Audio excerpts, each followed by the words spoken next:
What does one tiny snowball and religious repression have in common? Find out on The World Around Us, hosted by Logan Overcash.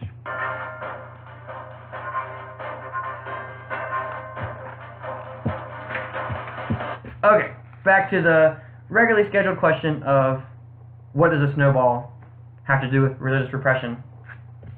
Quite frankly, not a whole lot, but in the sense of this metaphor, getting hit by a snowball or religious repression, neither one of those things are very fun.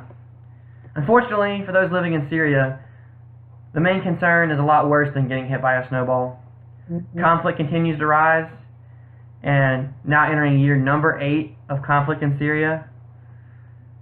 The future does not look very bright.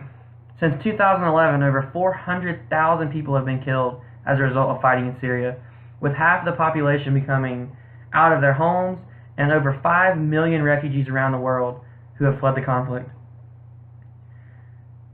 The hardest part is that while there is a glimmer of hope, a lot of lands controlled by ISIS are now not controlled by them, but according to estimates, there's over 30,000 fighters still ready to carry out the mission and the fight that they believe in. Religion itself is the main fight of ISIS, as they target those who disagree with them, especially Christians, Buddhists, Jews, you name it.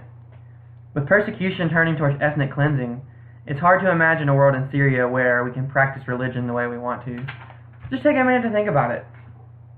Middle Easterners are killing other Middle Easterners. Now, while that may sound a little racist because I lumped all of them together, but just think about it. That's like saying Americans are killing other Americans just based on religion.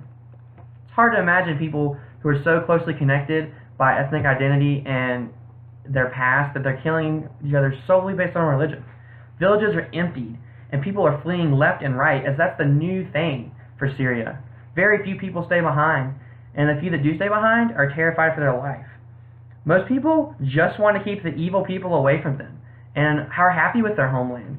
But because of all this evil around us, they don't know that the people will ever come back to them. The question remains, though, will people ever return?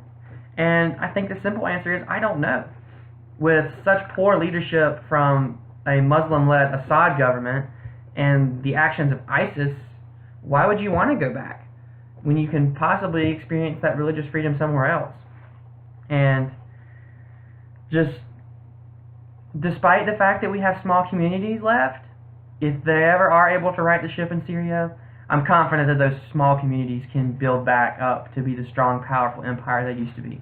This has been The World Around Us with Logan Overcash.